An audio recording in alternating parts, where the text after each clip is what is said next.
Chapter 7 Leaping Specter. Oscar rushed toward the living room, with Nancy and Ned following. Martha Thurston was slumped forward in her wheelchair, moaning and sobbing. She rocked back and forth and wrung her hands. "Martha, dear!" her husband exclaimed. "What is the matter?" She did not reply. Oscar put an arm around his wife and pleaded with her to tell him what had happened. She just kept on moaning and sobbing. Nancy spoke up. "Perhaps if Ned and I go outside, she will talk to you." Suddenly, Mrs. Thurston seemed to come out of a trance-like state. She stared at the others in the room, then began to cry hysterically. "It was awful! Awful!" "Please tell us about it," Oscar said gently. "Is the specter gone?" his wife asked. The others stared at her, wondering if she had really come out of the trance. Suddenly she sat up very straight. Martha Thurston looked all around, blinked her eyes, and shook her head. "It's gone," she answered her own question. "I'm all right now, but Oscar, Are you sure you weren't dreaming?" her husband asked softly. No, his wife insisted. She opened her left hand. "Here's proof. The flying specter dropped this into my lap. The symbol is a jinx." Mrs. Thurston held up a plain piece of paper, now quite crumpled, on which a crudely drawn circle was inscribed with one straight line running from north to south and another from east to west. "Do you know what this is?" she asked. Nancy spoke up. "No, it looks like a cross in a circle. Does it have a special meaning?" "Indeed it does," Martha Thurston said. "It's a sign of bad luck. It means imprisonment, detention, an emergency trip to the hospital, or something equally as bad. Oh, Oscar, what are we going to do?" Her husband asked. "You say this was dropped into your lap? How? By whom?" Mrs. Thurston explained that she had been dozing in her chair because the fading light of the late afternoon had made her feel drowsy. "I was suddenly awakened by a very bright light that shone right in front of me. It was so dazzling that I had to squint my eyes. Without warning, a specter leaped from the hall all the way across this room." "What did it look like?" Nancy asked. "It seemed to be the figure of a thin, tall man, but his face, if he had one, was covered with white veils, and he had on a long, flowing white robe. Suddenly the figure leaped back toward the hall. On the way, he dropped this paper in my lap." "Where did the specter go?" Ned asked. "When he reached the hall," Mrs. Thurston replied, "the light disappeared, and so did he. I don't know whether he was a ghost or not."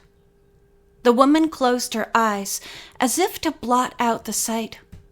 "Maybe he went out the door, but I didn't hear it open or close. Perhaps he vanished through the wall." Oscar patted his wife's shoulder. "Try to forget the whole thing, my dear. It's time for your medication." He winked at Nancy and Ned.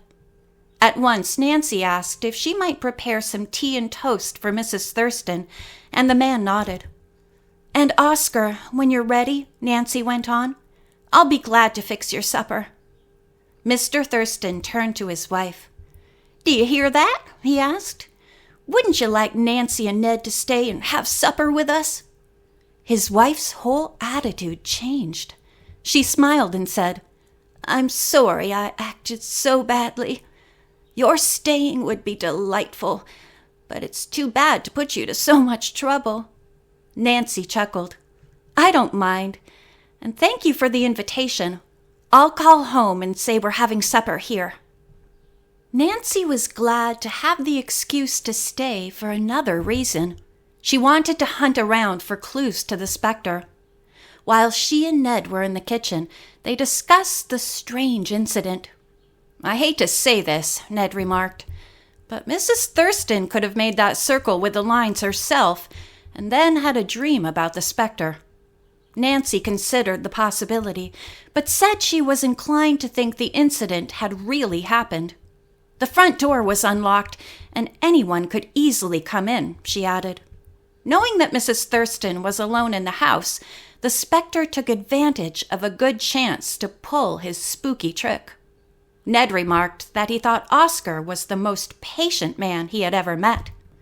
Nancy nodded and told him Bess's theory that part of Mrs. Thurston's poor health was due to fear induced by her superstitions. She's probably right. Oscar came into the kitchen as Ned said this and told the young people that his wife was now lying on the couch. She seemed quite composed and would likely fall asleep. "Nancy," he said, "do you think you could fix supper for us by yourself?" "Certainly. Is there a special dish you'd like to have?" Oscar said he was not fussy. "Anything will do, and don't go to any trouble." He added that he wanted to check on the birds again. "I might need a little help. Ned, would you be willing to go with me?" "Glad to."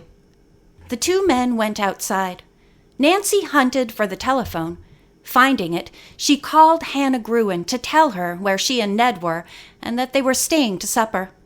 "I'm the cook," she said, laughing. "Too bad you aren't here. The meal would be so much better." Hannah chuckled. "You do very well, Nancy. But don't try any fancy dishes on strangers. Nothing with a French name, just good old American food." After acquainting herself with the contents of the refrigerator, Nancy decided on the menu. It would include split pea soup, broiled lamb chops, mashed potatoes, and creamed spinach. But what about dessert, she asked herself, seeing nothing in the refrigerator, freezer, or on the kitchen counters. She opened a cabinet door and discovered several cans of fruit. "I'll make boiled custard, and after it's chilled, I'll pour it over canned peaches," she decided. Nancy became so engrossed in cooking, she did not notice how time was slipping away. First, she made the custard, and while it was cooling, went into the dining room to set the table. Everything seemed to take much longer than usual because she did not know where certain dishes and silverware were kept. "This is kind of a mystery game in itself," she said to herself. Finally, the table was ready, and she went back to the kitchen. The potatoes were soft enough to be mashed, so she put on the soup to heat and cooked the frozen spinach. Next, she lighted the broiler, then checked the wall clock. Oscar and Ned have been gone a long time, she thought. Oh, I hope this doesn't mean more birds are sick. Nancy went into the living room to peek at Mrs. Thurston, who was sound asleep, and returned to the kitchen window. There was no sign of the two men. "I'm certainly not going to broil the chops until Ned and Oscar come in," she determined. Another 5 minutes went by. "I'll walk outside and see where they are," Nancy decided. She turned off all the burners and the broiler, then went to lock the front door. She left the house by the kitchen door and locked that, too. Pocketing the key, she hurried toward the first set of cages. At first, she could see nothing unusual, but the young sleuth suddenly detected a peculiar odor in the air. "It smells like chloroform," she thought. Nancy hurried on. As she neared the cage containing the sick birds, she stopped short and gasped. Sprawled on the ground not far from these helpless creatures were Oscar and Ned, unconscious. End of chapter 7.